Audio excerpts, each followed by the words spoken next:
Good evening, people. This is a first for my channel. This will be a film review. So if you haven't yet seen Kingdom of the Planet of the Apes, be warned, spoilers ahead. If you're not worried about spoilers, please continue watching.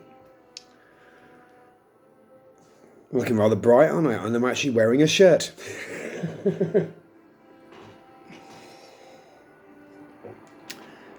Now,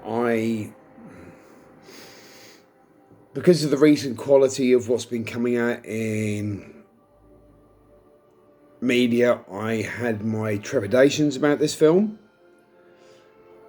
Honey, could you pass me tobacco? I've kind of forgotten to bring it up with me.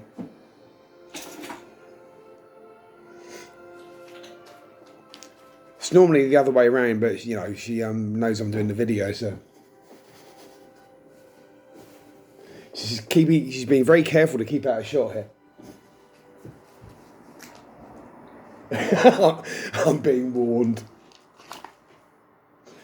When she gives me the letterbox to look, I know I'm pushing it. Right.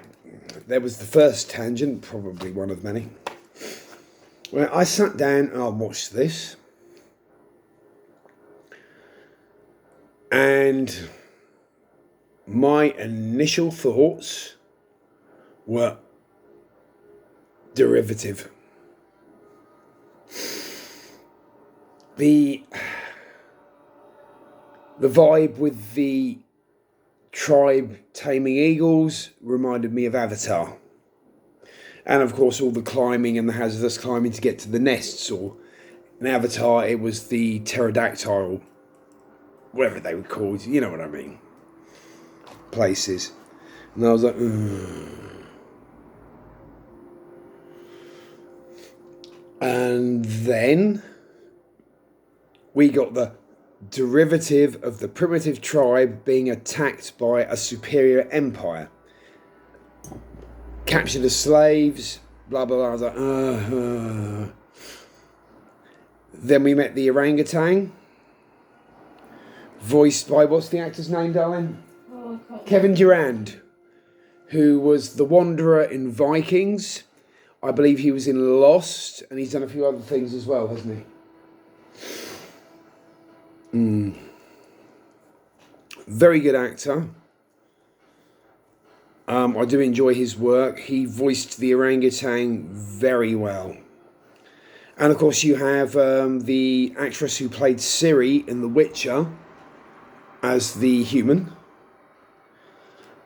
Then I kind of started ignoring the derivativeness and paying attention to the acting and the storyline. When you finally get to, the camp of Caesar, and I love the twisting. I had flashbacks to Fallout New Vegas. Not too much because, well, obviously the Caesar in Kingdom of the Planet of the Apes had twisted the teachings of the original Caesar, whereas the Caesar of Fallout New Vegas... Evening, Billy! No, just some friends coming back. Right, YouTube video. Concentrate. That reminds me of an old joke. Basically, many of you might know the old UK band, the Spice Girls. 'Twas said they were staring at a carton of orange juice. And they were asked why, and they said, well, it said concentrate. Very bad dad joke, I do know. Right, onwards. Then I started getting invested in the characters, who were very well played, it has to be said. And the plot line and the conflict between human and ape, the lack of trust. And then it really started to pull on my heartstrings. That may be because I've had nearly a bottle of wine. Cheers. Which brings out the emotions, obviously. But overall, I thoroughly enjoyed it. I thought that although it was less original, well, admittedly it was based on other films, but it was less original than the others have been. You also have Fallout vibes from the fact that when the character played by the actress who played Siri returns home with a repository of knowledge that she was after. And also the surprise pop-up of the Asian American, isn't she? Actress who was in Dollhouse and various other things. I forget her name too. I don't do my research. My videos are raw. And I think that's why quite a lot of you like me. Shout out. Yeah, I wear this because I do wear cheap, tacky bracelets. And I have nickel allergy. So therefore I get a rash. If I keep change in my pocket on a hot day, I end up with a rash on, yeah, rather unsightly. I haven't even had change lately, so.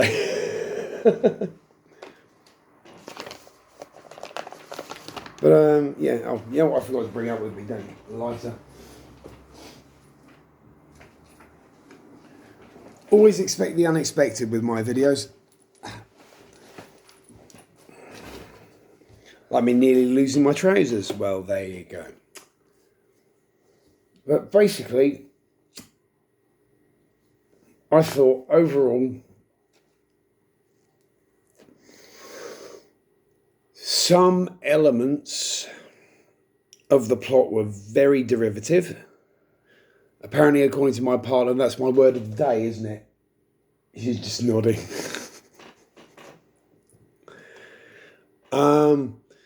But the emotions certain scenes evoke. I was very sad that the orangutan appeared to have been killed off. Who knows? They've set it up for a sequel. He may be back in the next one because you never saw him die. And I love orangutans. Here we go on another tangent. I've loved orangutans since the late, great Sir Terry Pratchett passed away. I mean, I don't know how many of you know the author Terry Pratchett. If you like whimsical, funny, a la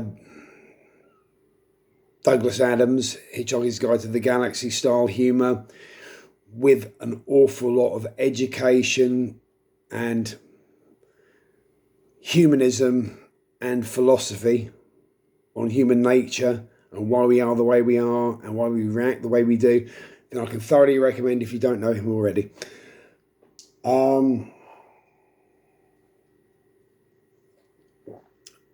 Where was I going with that? Can you help me find the thread again? You're talking about orangutans. Orangutans, that was the thread. Thank you very much. I need help occasionally. I need help most of the time, don't I, my dear? Basically, I view them as some of the most wonderful primates. I'll always remember myself and my partner many years ago went to Colchester Zoo. For those in the UK or planning to visit the UK, I can recommend it. In the Essex town of Colchester.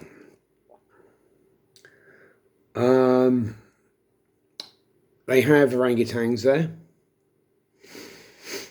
And I will always remember, and you'll always remember it as well, won't you? You know where I'm going with this, don't you?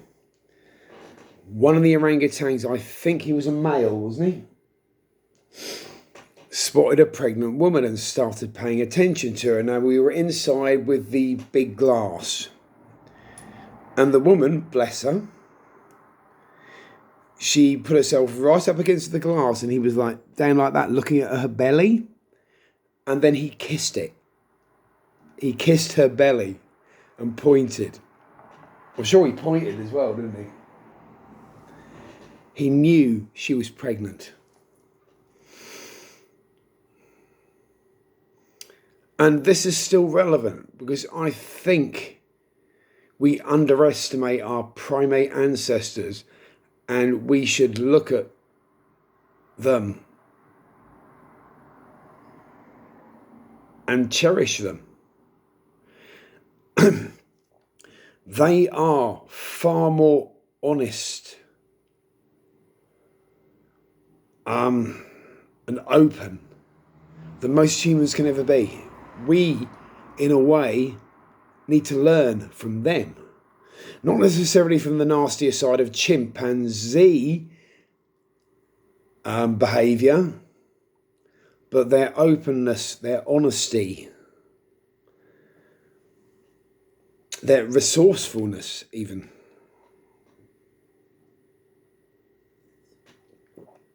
You know, I've watched so many YouTube videos on like the sign language gorilla. What was her name?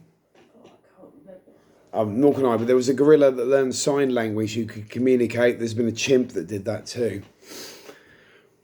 This gorilla, I seem to remember, was she Coco? Could be. I really should occasionally do research, but it's not in my nature. High functioning autism, ADHD, I do things on impulse and the spur of the moment. Hopefully, eventually, maybe as this channel grows, I'll actually be able to hire researchers. Wouldn't that be something? Oh, dear. But yeah,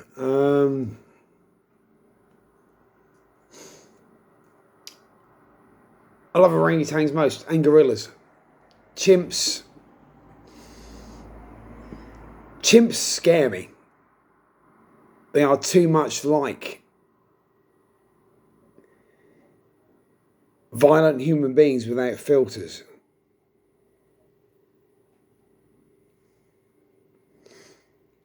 But yeah, orangutans and gorillas.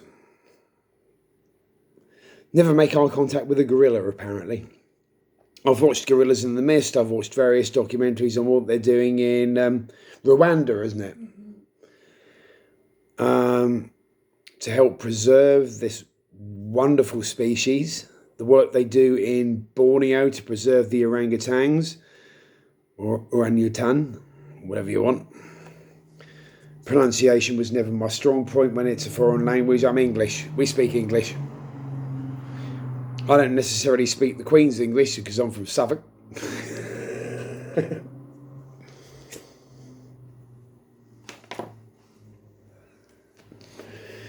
But yes, I would say, summing up, that Kingdom of the Planet of the Apes starts with you feeling like, ugh, it's so derivative, and then you invest in the characters. They push the right emotional buttons.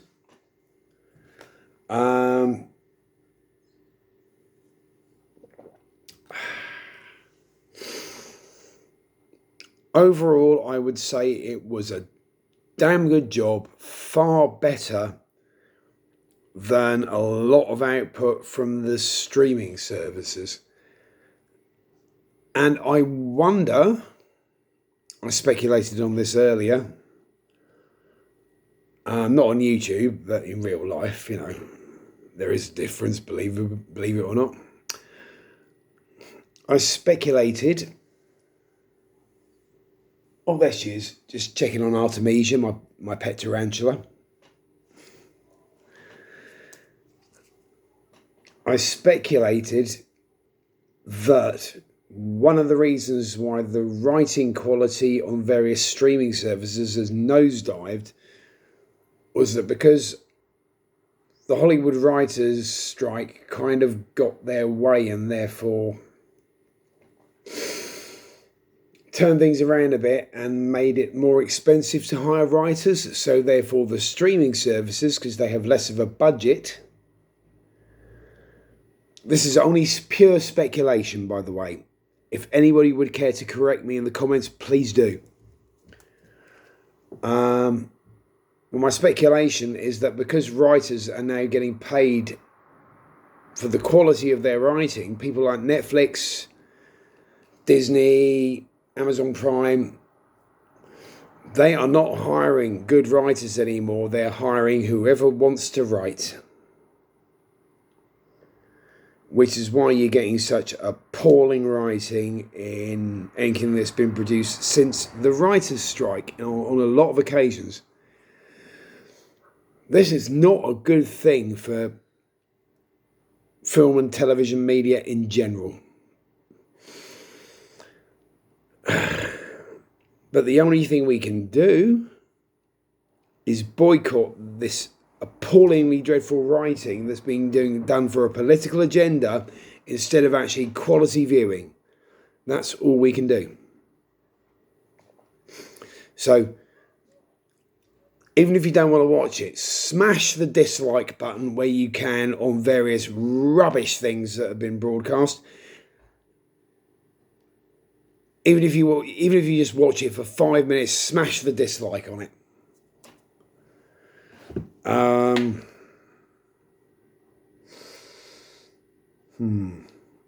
That, I think, is my conclusion for this evening. What I talked about in a previous video, the idea that I want to put to my subscribers, I'm putting that off for now. Because I'm trying to spend quality time with my partner. She's in between 2 night shifts. Literally, this is the one evening we're going to get for a while.